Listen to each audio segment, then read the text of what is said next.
Straight from the Department of Agriculture, Regional Field Office Number 5, San Agustin, Pili, Camarines Sur. Alamin ang mga bagong impormasyon, proyekto, pulisiya, teknolohiya at mga kaganapan sa agrikultura sa Bicol. Dito lang sa Umasenso Online. Maligayang Pasko mga kaumasenso! Sama-sama nating alamin ang pinakabagong mga balita at impormasyong magsisilbing gabay ninyo tungo sa masaganang agrikultura at maunlad na ekonomiya. Tumutok lamang po kayo.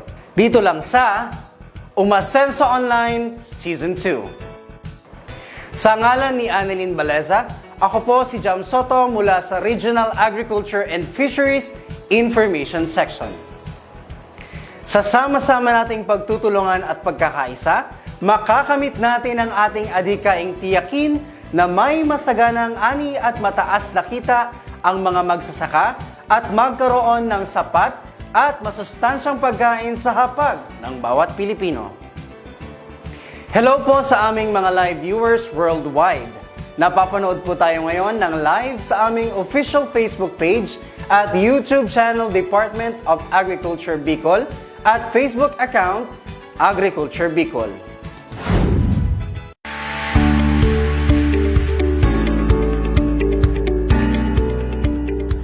To all Bicolanos, I enjoin you to watch the DA Region 5 social media program, Umasenso Online, every Monday at 10 a.m. via their Facebook page, Department of Agriculture, Bicol. Be updated on the program, new policies and technologies in agriculture. Kilalanin din natin ang mga magsasakang umaasenso sa agrikultura sa Bicol dito sa Umasenso Online Season 2. Maraming salamat po. Sa ating minamahal na mga magsasaka at mangingisda, sa mga provincial at municipal local government units, provincial agriculturist, city and municipal agriculturist, agricultural extension workers, sa mga katuwang natin sa pribadong sektor, business sector, other key industry players from the different levels of the value chain, civil societies, state universities and colleges, and other government agencies. At sa ating Agricultural and Fishery Council sa regional, provincial at maging sa city at municipal levels. Maraming salamat po sa patuloy ninyong pagsuporta sa ating mga programa dito sa kagawaran ng pagsasaka upang mas mapaangat natin ang kabuhayan ng mga magsasaka at mangingisda at ang buong sektor ng agrikultura sa rehiyong Bicol.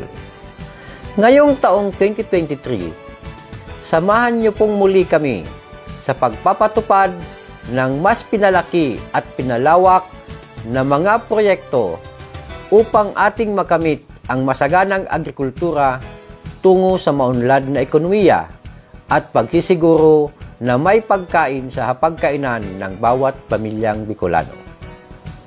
Maraming salamat po. Isa ka pa rin ba sa mga magsasaka nagtatanim ng 100 to 150 kilo ng bini ng palay kada ektarya? Alam mo bang bukod sa mas napapagastos ka ay mababang kalidad ng palay ang iyong aanihin? Kundi ng 40 kg na dami ng high quality inbred o certified seeds na rekomendado ng DA sa bawat ektarya. Makakatipid ka na, makakasiguro ka pang 85% nito ay tutubo o higit pa. Maaari ito sa dalawang paraan ng pagtatanim, transplanting o kaya direct seeding. Para sa inyong mga katanungan, makipag-ugnayan sa DA Bicol, kaya bisitahin ng DA Regional Field Office sa San Agustin, Pili, Camarines Sur. Nagbabalik ang Umasenso Online. Dumako po tayo sa Camarines Norte upang kilalanin ang Camarines Norte Federation of Cooperatives. Narito ang panayam ni DA Rapis Chief Ma'am Lovella Guarin kay Norma Dasco, Chief Executive Officer ng Canofeco. Tunghayan natin si DA Regional Information Officer Ma'am Lovella Guarin sa kanyang panayam sa ating Asensadong Paraoma. Magandang umaga pong muli mga ka-agri. Nandito naman po tayo sa isa na namang segment ng ating Asensadong Paraoma sa ating Umasenso Online Season 2. At ako po muli ang inyong lingkod, Lobelia Guarin. Kasama po natin ngayon dito sa Barangay Mati, Vinsons, Camarines Norte, ang CEO, ang Chief Executive Officer po ng Camarines Norte Federation of Cooperatives, si Ma'am Norma Dasco. Ayan. Hi Ma'am Norma. Good morning, Ate Love. Welcome po dito sa Canofeco Boardroom ng Camarines Norte Federation of Cooperatives. Welcome po sa Santo Domingo, Vinsons. Thank you po. Ano po itong Canofeco? Ang Canofeco po ay isang secondary cooperative na na-establish po noong 2013. Noon po kasi ay naghahanap po si Land Bank of the Philippines ng isang association or grupo po na kung saan tutulong doon po sa ating mga kooperatiba sa pamamagitan po ng pagbibigay ng capacity building para maging malakas po yung mga cooperatives po dito sa Camarines Norte. Unfortunately, no mga panahon po noon is wala po silang nakuha. And then, ito po na-develop si Camarines Norte Co-op Ugnayan kung saan dito po talaga nag-umpisa si Camarines Norte Federation of Cooperatives. Noong 2011 po is nabuo po si Camarines Norte Co-op Ugnayan na kung saan yung mga kooperatiba po dito po sa probinsya po ng Camarines Norte na kung saan 64 po yung registered cooperatives ng Camarines Norte, 58 po yung naging unang pioneer na members po ng Camarines Norte Co-op Ugnayan. Na nagbigay po sila ng capacity building o pagsasanay po sa ating mga kooperatiba, kabilang po dito yung ating pong mga kooperatibang nagmamanage po ng mga magsasaka. Kasi syempre alam po natin na si Land Bank na-assist nila yung ating mga farmers po para talagang maging bankable siya. And then, after po ng 10 years, nag-decide po itong pamunaan po ng Camarines Norte Co-op Ugnayan na gawin na siyang isang federation. Kasi sabi nga po, ang kinikater niya is yung mga kooperatiba, pero siya ay rehistrado sa Securities and Exchange Commission. Kaya nagkaroon po ng parang, hindi naman kaguluhan, kalituhan lang pala sa kanyang identity. Kaya after 10 years po ng pamamayagpag po dito sa Camarines Norte bilang isang Co-op Ugnayan is nag-decide po ang mga members po nito na gawin na siyang federation. Na-establish po siya or na-registered po siya sa Cooperative Development Authority noong November 18, 2013 and out po doon sa 58 na original members po ng Co-op Ugnayan, naging 37 po yung primary co-op members po nito. Na kung saan nagkaroon po siya ng apat ng economic activity. Una po yung pagbibigay po ng capacity building or accredited training provider po ng Cooperative Development Authority. Pangalawa po is nagpo-provide po ng wholesale lending or ng pautang po para doon sa mga kooperatiba na nangangailangan po ng additional na capital para po sa pag-operate po ng kanilang mga businesses po sa co-op. Then second po is naging recipient po kami nitong Agrarian Information and Marketing Center na kung saan is yung pong pagmamarket po ng mga products and services po ng mga agrarian reform beneficiaries and farmers po is naitalaga po sa Canofeco. And then syempre po yung pagiging consolidator din po ng mga produkto. Yun po yung nag-umpisa po si Canofeco. Ang haba pala ng pinagdaanan ng bago naging federation. Opo. Pero nagsimula talaga pala, malaki ng dati. Opo, nag-start po talaga siya is, yun nga, para sa siyang association kasi nga registered po kasi siya sa SEC. And then, usually po, ang naging activity lang naman po talaga ni Ugnayan before is yung meetings and then capacity building lang po ng ating mga farmer cooperatives and different na mga institutional na cooperative. Ay, ngayon ma'am, ilan na kayo? Ilan na bang cooperatives ang kasama dito sa Canofeco? Opo, ang operations po pala ng Canofeco para po sa kaalaman ng lahat is Bicol-wide po kami. Although yung pangalan po namin is Canofeco, Camarines Norte Federation of Cooperative, ang operations po namin is yung 6 na probinsya po ng Bicol. Sa kasalukuyan po, meron na kaming 76 na primary cooperative members sa probinsya po ng Camarines Norte, Camarines Sur, and then Albay. Dito sa Camarines Norte, sino po yung mga kasama, may mga pangalan ng mga kasama sa inyong Opo, Federation? dito po sa Camarines Norte, ang member na po namin na co-ops na nasa large category, which is ang asset po is nasa 100 million and above, is syempre yung ating pong Labo Progressive Multipurpose Cooperative, ang Talisayon Multipurpose Cooperative, Camarines Norte Development Cooperative, and then si Basud Development Cooperative. And then meron pa pong mga medium cooperatives naman na si Ambos Camarines Cooperative, and then marami pa pong iba. Ay, ilan po dito ang mga kababaihan, ilan naman yung youth, and ilan yung farmers? Apo, doon po sa aming 76 na primary cooperative members, kung bibilangin po natin yung individual po na membro po noon, galing po doon sa aming 76 na co-ops, nagtototal po siya ng around 74,000 individuals po yun. Ano po, kung saan po nasa around mga 28,000 po doon yung amin pong farmers, na kung saan po ang kababaihan po doon is nasa around 14,000, and then ang youth po namin doon is medyo maliit lang, mga nasa 2,900 something lang po yung mga kabataan.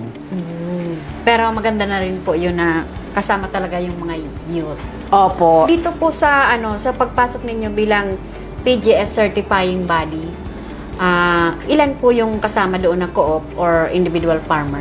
Apo, doon po sa aming, bago ko po sagutin yung questions nyo po kung ilan po yung kasama po doon sa ating PGS certifying body, bigyan ko muna ma'am kayo ng kaunting history, bakit ba kami napapasok po dito sa PGS. Yes. Ano po, meron po kaming kapartner na isang Belgian na NGO na si Trias po. Ano po, hindi po siya acronym, Trias po talaga yung pangalan niya. Ang head office niya po is from sa Brussels, Belgium. Meron po siya ditong country office po sa Quezon City. Ano po, ang programa po namin sa kanya is yung pong pagbibigay po ng matulungan po yung ating pamilyang magsasaka at saka mga maliliit na negosyante na paayos po yung kalagayan ng antas ng kanilang pamumuhay sa pamamagitan po ng pagbibigay po ng pagsasanay at magkaroon po sila ng boses para po maiparating po yung kanilang mga gustong iparating po sa ating mga kinauukulan. And isa po dito sa naging program po namin sila is itong pagsasanay po ng organic rice. Ano po, bali po yung konsepto po nito dahil si Pecuaria Development Cooperative, ano po, alam naman po natin si Pecuaria is talaga siyang ay pioneer na po sa larangan po ng organic rice po dito po sa Bicol. Hindi nga lang Bicol, kundi buong Pilipinas na. Ano po, membro po namin si Pecuaria.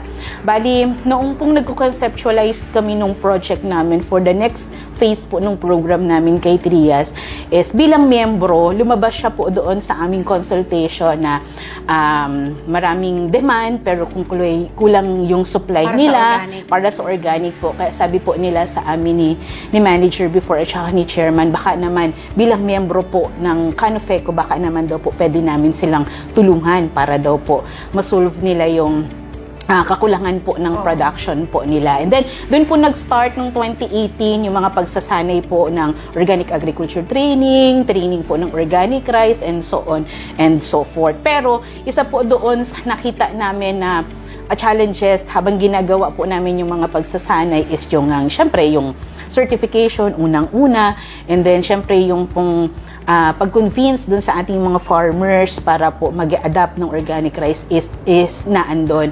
Then alam natin na mahal yung pagpa-certify ng ating mga farms.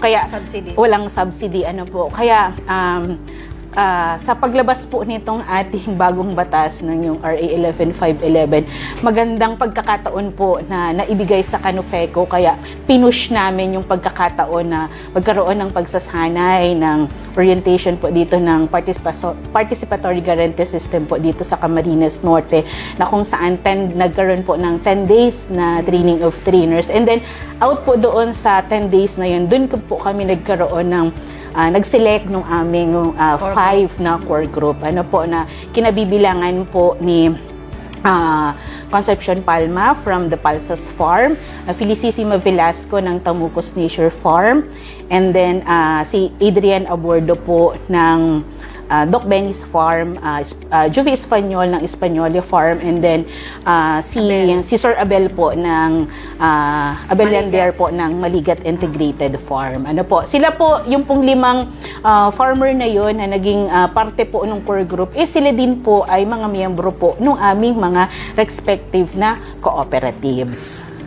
Di sila yung magiging trainer na sa mga susunod na. Opo, sila po yung makakatulong po ng Canofeco para po doon po sa mga susunod po natin na mga farmers na nag-a-apply po for organic certification. Oh, so as of now, ma'am, mga ilan po approximately yung mga farmers talaga into organic and mga ilang hektarya yung rice, organic rice? Opo, dahil nga po sabi ko po kanina yung sinusupport po nung business po namin is talaga yung value chain po ng organic rice. Meron po kami ngayon based po dun sa aming records na 39 na individual na farmers po.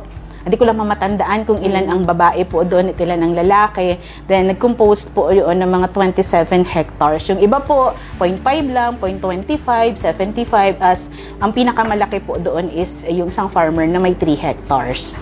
Saan po sila located? Meron din sa Camsor? Wala po sa Camsur so far, ma'am, dahil yung geographical location kasi ng Canofeco medyo mahirap kung sa Camsur. Lahat lang po siya is nasa andito po sa Cam Norte. We have the Malaya sa Labo, may Talisay, may Paracale, and then dito po sa may Vinsons. Opo. Pero aside from organic rice, hindi po, may iba pa po bang mga commodity or livestock na kasama po sa inyong pagiging organic certified?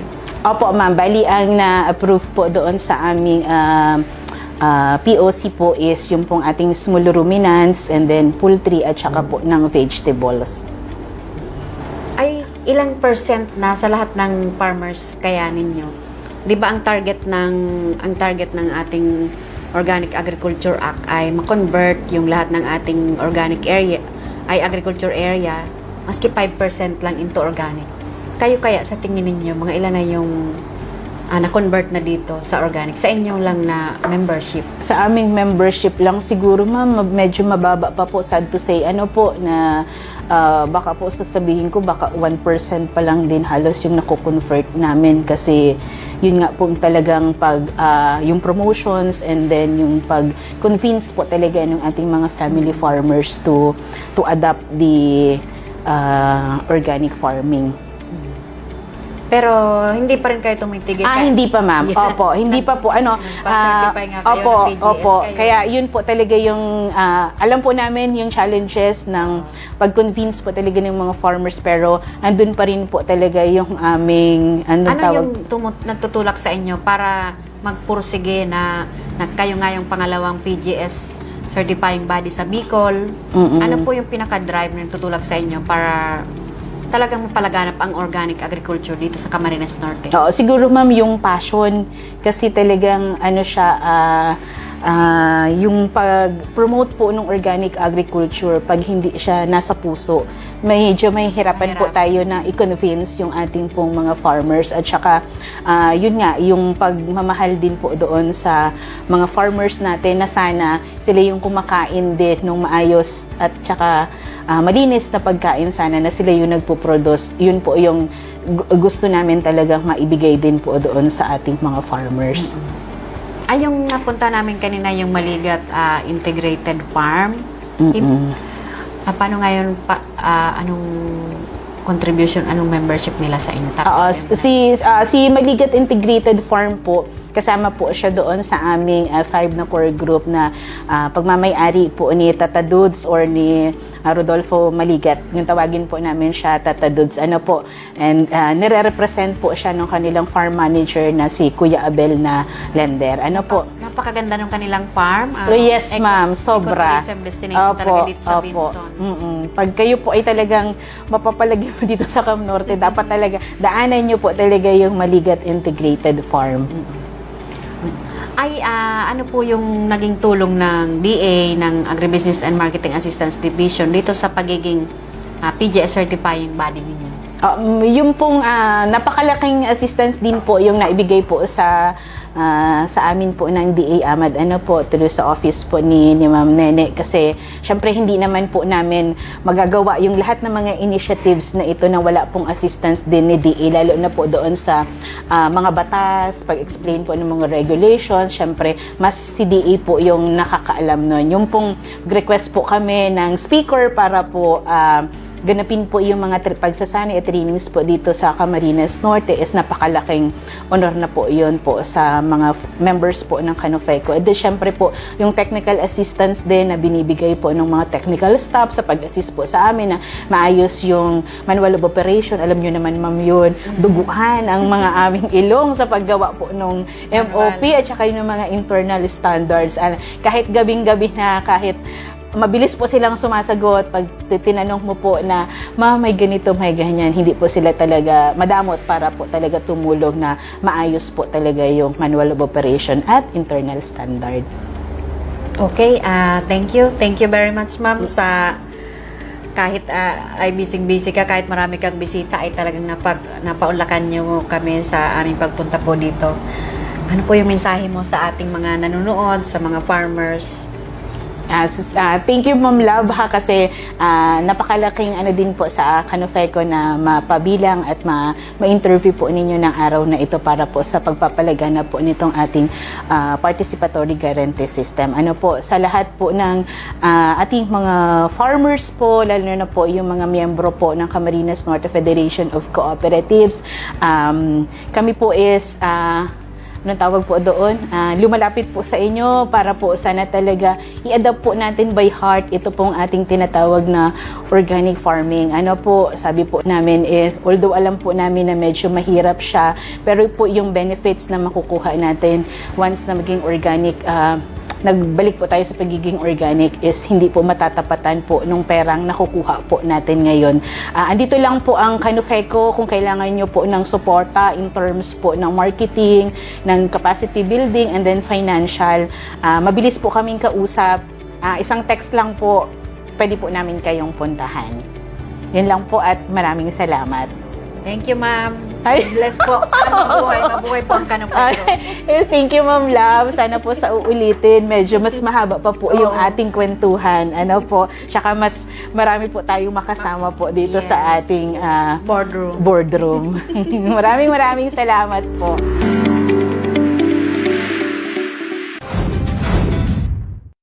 Uy, si Miss Bea! Mga ka-farmer, mga ka-fisher, kada 10 taon ay nagsasagawa ng Census of Agriculture and Fisheries ang PSA. Para saan ba yan, Miss Bea? Kailangan pa ba kami dyan?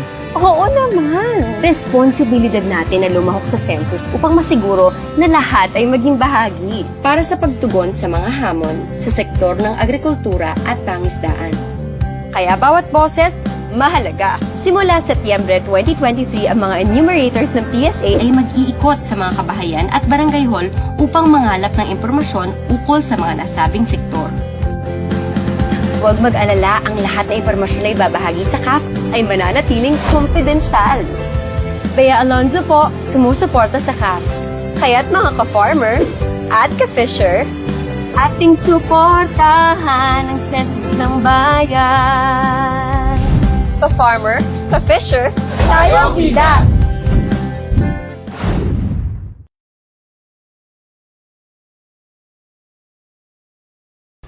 Anong baon mo? Meron akong cookies, juice, at chips. Ikaw? Meron akong apple, biscuit, water, at puting mais. Puting mais? Bakit meron ka ba? Sabi kasi ni Mommy, ang puting mais ay sagana sa nutrisyon. At nagbibigay sa akin ng energy. Pagod na ako. Buti ka pa, mabilis ka tumakbo at di ka mabilis mapagod. Kaya nga lagi akong kumakain ng puting mais para iwas sakit at pure energy para sa batang maliliit. Ito, kain ka din. Nagbabalik ang Umasenso Online para sa ating mga umaarangkadang balita.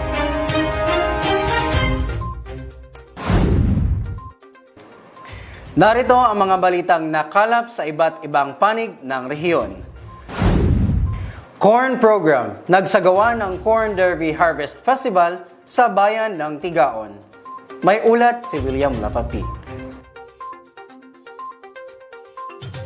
Ang Department of Agriculture Regional Field Office 5 kamakailan ay nagsagawa ng Regional Corn Derby sa Huyon-Huyon, Tigaon, Camarines Sur na may layuning ipakita ang diverse cultural practices na nauugnay sa 14 na iba't ibang uri ng mais mula sa 7 seed companies. Gayon din ang mga makabagong teknolohiya na magpapahusay ng produksyon sa industriya ng mais.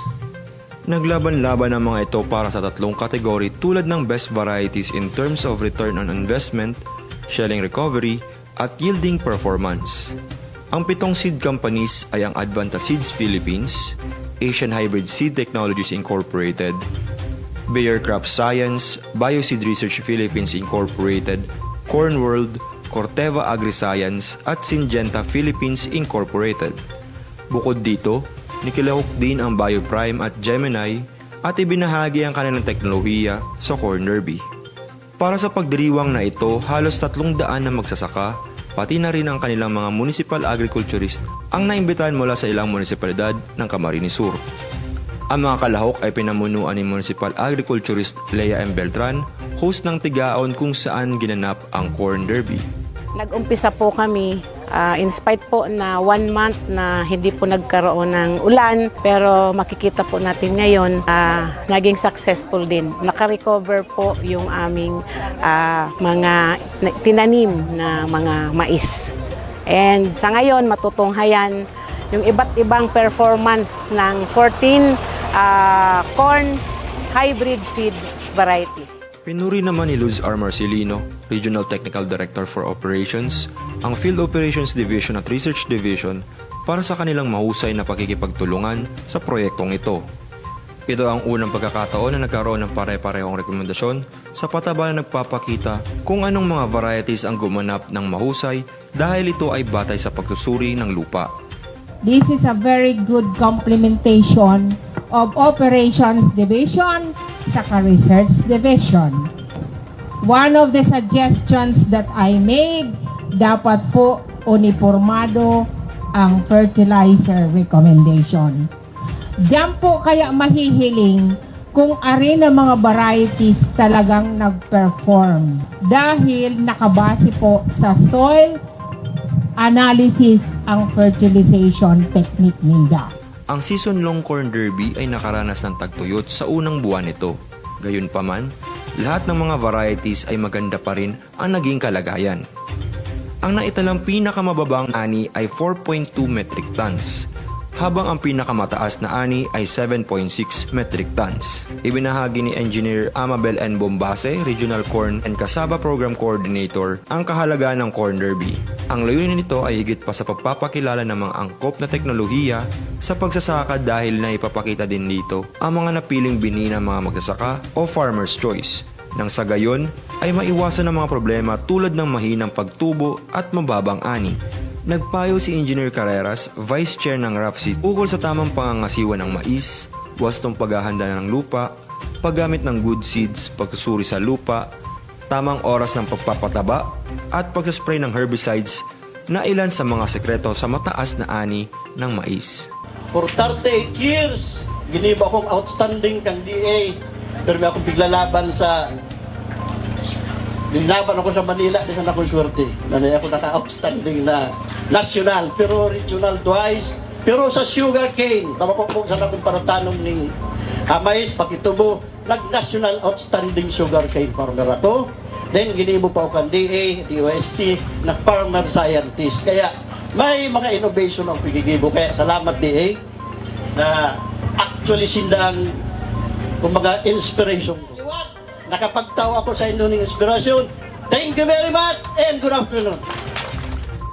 Ayon sa resulta ng Derby, ang NK6130 ng Syngenta Philippines ay nakakuha ng first place sa agronomic and yield performance of hybrid yellow corn varieties. Ito po ay magandang klase ng mais na pwedeng itanim sa lugar po ng Bicol. So ito po ay mataas umani, umaabot po ng mga hanggang 13 tons per hectare. Depende po sa pag-aalaga po natin. Pero yun po yung kakayahan niya, potential yield na pwedeng maabot po nito pag ito po ang itinanim nyo. So, ito po yung hari sa bigat na ani po. Sa shelling recovery, nanguna ang PAC 339 ng Advanta Seeds Philippines sa pinakamataas na posisyon. Okay, so pagdating naman po sa quality ng mais, pasok din po siya sa magandang quality ng mais na hinahanap natin. Madali po siyang balatan, malambot po. Kaya kahit po sa pagdating sa sheller, mas malambot po siya. Unang-una po, nagpasalamat po kami sa lahat ng kumakatawan, bumubuo ng DA Region 5. Nang ibabaw ang NK6130 ng Syngenta sa kategoryang Return on Investment o ROI para sa parehong sariwa at tuyong butil. Ako si William Labapi, nag-uulat para sa Umarangkadang Balita. DA Crow UPLB-FI nagpalabas ng Agroclimatic Advisory Portal para sa buong bansa. May ulat si Emil Pasumbal. Nagsagawa kamakailan ang DA Climate Resilient Agriculture Office o CRAO ng isang capacity building bilang pagsisimula ng rollout ng Agroclimatic Advisory Portal o ACAP sa mga rehiyon. Binuo ng University of the Philippines Los Baños Foundation Incorporated o UPLB-FI para sa Adaptation and Mitigation Initiative in Agriculture Program o AMIA, ang ACAP. Ito ay isang web-based application na gumagabay sa mga LGU at mga magsasaka sa kanilang paggawa ng mga desisyon dahil nagbibigay ito ng 10 araw na weather forecast mula sa Pag-asa, seasonal forecast, at special weather outlook at advisory. Ang unang yugto ng ACAP ay sinimulan sa rehiyon ng Bicol noong 2021 hanggang 2022. Ang ikalawang yugto naman na nakatuon sa pagpapahusay ng portal ay nagsimula noong Abril ngayong taon. Sa pakikipagtulungan ng AMIA, ang CRAO ay nagsagawa ng training sa National Capital Region noong Nobyembre 20 hanggang 23 ngayong taon. Para sa mga computer programmer, field assistant at climate information services, CIS Focals, ng iba't ibang rehiyon ng bansa upang maging pamilyar sila sa pagpapatupad ng ACAP sa kani-kanilang mga rehiyon. Itinuro ni Dominic Lapitan, isang computer programmer ng UPLB-FI, ang mga bahagi ng technology stack ng ACAP at ginabayan sila sa mga proseso sa pagbuo ng ACAP. Samantala, tinuruan ni Jonathan Austria ang mga CS Focals at field assistants sa pagkolekta at pamamahala ng data, pati na rin ang pag-input ng data sa database na ay pinapakita sa portal tulad ng Seasonal Climate Outlook Advisory at 10-Day Farm Weather Advisory. Si Dr. Winifredo Dagli, Assistant Professor ng UPLB College of Development Communication, ay tumalakay naman sa kahalagahan ng mga datos na kinakalap ng mga CIS Focal and Field Assistants. Dagdag pa niya na dapat may pakita ng maayos ang mga datos upang madaling mabigyang kahulugan ng mga LGU at may parating ang impormasyon sa mga magsasaka sa paraang madaling maunawaan. Tinalakay din ng mga eksperto mula sa Pag-asa ang iba't ibang climatic conditions na makakaapekto sa sistema ng panahon sa ating bansa. Pati na rin ang iba't ibang mga aplikasyon na makakatulong sa weather and data gathering. Ang nasabing aktibidad ay dinaluhan ni Sandy Bubier, AMIA Bicol Assistant Program Coordinator, Eileen Ibo, Technical Staff at Sam Bonus ACAP Programmer. Ang ACAP application ay pinabuti at pinasadya ayon sa mga pangangailangan ng iba't ibang rehiyon. Maaaring ma-access ang portal ng ACAP Bicol sa link na https://amia-cis.github.io. Ito po si Emil Pasumbal, nag-uulat para sa Marangkadang Balita. Unang Farm Clustering Summit isinagawa sa Bicol. May ulat si William Lapapi.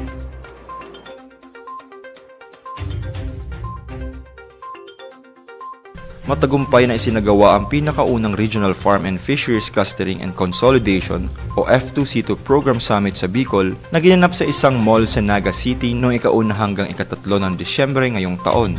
Ang nasabing aktibidad na tinawag na First Regional Cluster Summit and Cacao and Coconut Fair ay pinangunahan ng Department of Agriculture F2C2 program sa pakikipagtulungan sa Agricultural Training Institute o ATI-RTC 5 at Department of Trade and Industry o DTI Camarines Sur. Si Sean De Hobilla, F2C2 National Program Director ang naging panauwing pandangal. So ang F2C2 po, Clustering and Consolidation, Tigsasabi ta po pirmi na ini estratehiya, bako ulang po siyang programa. Ano po? So ang sabi mi, after so many years, ang indicator mi kang success kang programa na ang F2C2 ma-integrate sa mga gabos sa programa. No, bako lang kang Department of Agriculture, kundi kang DTI, kang DAR. Ang inot, pag clustering consolidation, negosyo. Kaya yaw po ang DTI, yaw ng AMAS. Tanganing, ang definition talaga, magnegosyo. Pero dahil lang po matapos sa negosyo, nagkakasararo. Burunyog po kita. Ano? Sa obheto ta, na makatabang kita sa statuyang mga miyembro na mga parauma, asin para sira. Nagbigay naman ng kanyang mensahe si Regional Executive Director Rodel P. Tornilla. Congratulations po sa ating lahat. This is the first time na nagkaroon ng Regional Cluster Summit. Yung bida po ngayon sa activity ito, hindi naman yung mga taga-DTI, hindi yung mga taga-ATI, hindi yung mga taga-DA. Ang bida po sa activity ito ay yung ating mga farmers, cooperatives, and associations. This momentous event is an opportunity for our FCAs to showcase their products and be introduced to prospective alliances, di ba? Mahigit sa 40 exhibitors na binubuo ng mga cluster associations ang nakilahok at ibinida ang kanilang mga produkto sa 3 araw na trade fair tulad ng mga bigas, mais, gulay at prutas, kakao, kape, pili, pinya, dairy at coconut byproducts. Nagkaroon din ng training on digital marketing para sa mga F2C2 clustered farmers at AEWs na isinagawa ng ATI. Pinangunahan naman ni Adelina Losa, Agribusiness and Marketing Assistance Division Chief, ang market matching kasama ang mahigit sa 10 institutional buyers. Duwang sides ang market matching. The supplier and the buyer. Yun. Pag hilingon ta, kung itong mga produkto nindo, nagtutugma duman sa demand kan mga markets, kan buyers. At hilingon ta din, kung itong mga demand kan mga buyers, nagtutugma duman sa mga piga-produkto din, ay piga-produce window, di ba?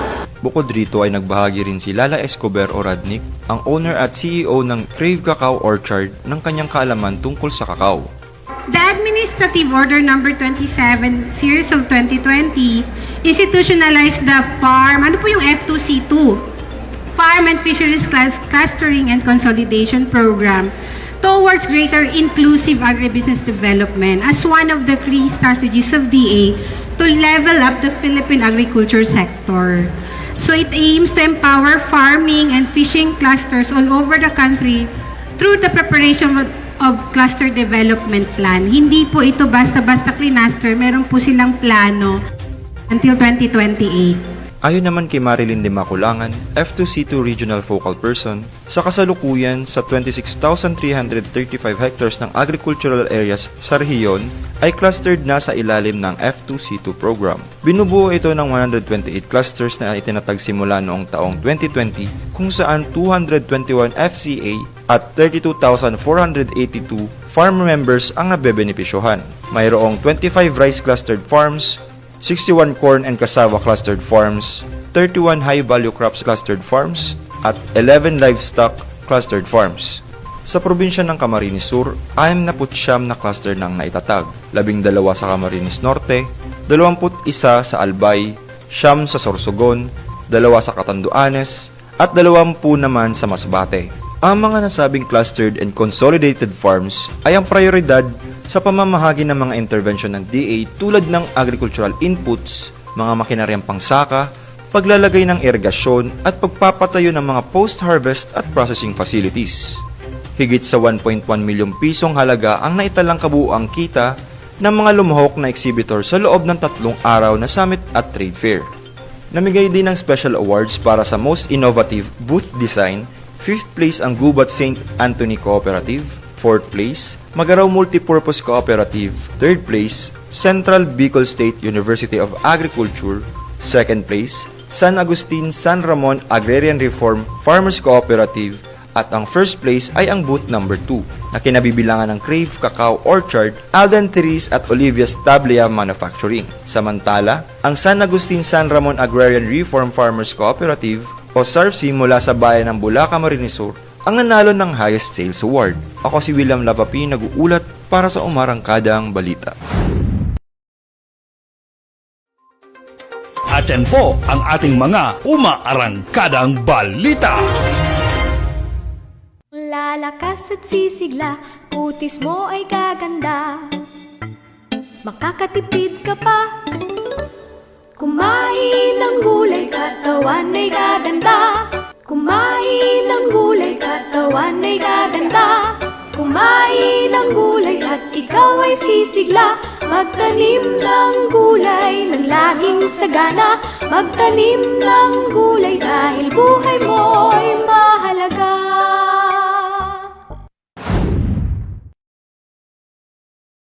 Isa ka pa rin ba sa mga magsasaka nagtatanim ng 100 to 150 kilo ng bini ng palay kada ektarya? Alam mo bang bukod sa mas napapagastos ka ay mababang kalidad ng palay ang iyong aanihin? Kundi ng 40 kg na dami ng high quality inbred o certified seeds na rekomendado ng DA sa bawat ektarya. Makakatipid ka na, makakasiguro ka pang 85% nito ay tutubo o higit pa. Maaari ito sa dalawang paraan ng pagtatanim, transplanting o kaya direct seeding. Para sa inyong mga katanungan, makipugnayan sa DA Bicol, kaya bisitahin ang DA Regional Field Office sa San Agustin Pili, Camarines Sur. Nagbabalik ang Umasenso Online.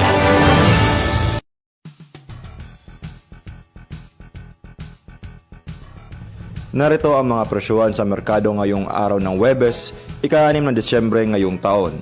Sa Sorsogon City Public Market, ang well-milled rice ay 54 pesos, pork yempo 270 pesos, tilapia 160 pesos, galunggong 200 pesos, whole chicken 200 pesos, egg medium size 8 pesos and 50 cents per piece, ampalaya 100 pesos, tomato 80 pesos, cabbage 100 pesos, pechay bagyo 80 pesos at red onion lokal 240 pesos.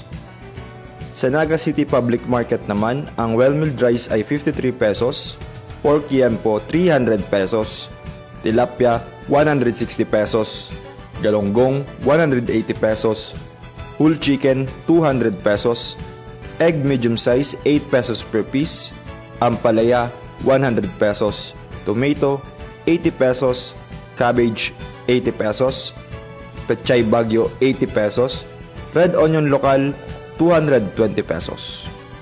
Sa Legazpi City Public Market naman, ang well-milled rice ay 52 pesos, pork yempo 260 pesos, tilapia 150 pesos, galunggong 180 pesos, whole chicken 195 pesos, egg medium size 8 pesos per piece, ampalaya 100 pesos, tomato 80 pesos, cabbage 80 pesos, pechay bagyo 80 pesos at red onion lokal 220 pesos.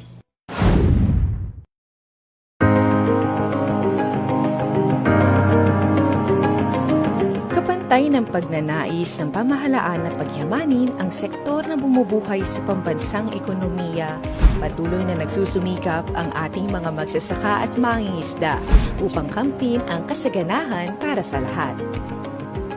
Marami mang balakid, patuloy silang kumikilos tungo sa Pilipinas na may masaganang agrikultura at maunlad na ekonomiya. Mabuhay ang mga food heroes ng bansa! Ikinararangal kayo ng lahing Pilipino.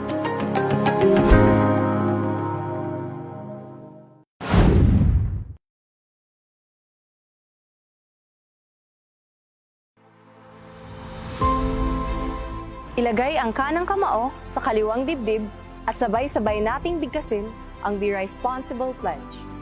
Bilang isang mamayang Pilipino, abakada ng Be Responsible ay isa sa puso at susundin ko. Adlay, mais, saba at iba pa ay ihalo ko sa kanin. Brown rice ay aking kakainin. Kain na hindi ko sasayang. Dapat bigas ng Pilipinas ang aking bilhin. Aking isa sa puso ang panatang ito nang mapabuti ang ating kalusugan. Magsasaka natin ay masuportahan at makatulong na maging sapat ang bigas ng Pilipinas. Susundin ko ang abangkada na ito dahil malaki ang magagawa ko para sa bansa at magsasakang Pilipino. Sa bawat libo ng bigas o kanin na aking matitipid, ay may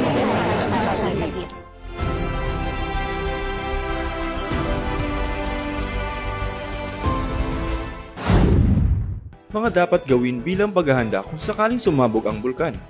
Maganda ng mga supply kit tulad ng flashlight, whistle, tubig, sapat na pagkain, face mask, blankets, sturdy shoes, damit o jacket, power bank, radyo at ekstrang baterya, pera, tools tulad ng wrench, pliers and screwdriver, can opener, maps, cellphone and charger, duct tape, and waterproof containers. Makipag-ugnayan sa municipal agriculturist hinggil sa posibleng kakailanganin sa mga taniman. Magpasigurong magparehistro sa Philippine Crops Insurance Corporation sa mga bago pa lamang na tanim. Palaging makinig sa radyo or sa TV para sa mga updates. At dyan nagtatapos ang aming Season 2 42nd episode, Mga Kaumasenso. Sa ngalan ni DA Bicol Regional Executive Director Rodel Tornilla at Rapis Chief Ma'am Lobelia Guarin, maraming salamat po sa inyong pagsubaybay. Gamit ang hashtag na #UmasensoOnline, #Agribalita sa Bicol at #UO Season 2, i-like, i-heart at i-share niyo po ang aming 42nd episode ngayong araw. Magkita-kita po tayo muli sa susunod na Lunes. Dito lang sa Umasenso Online Season 2.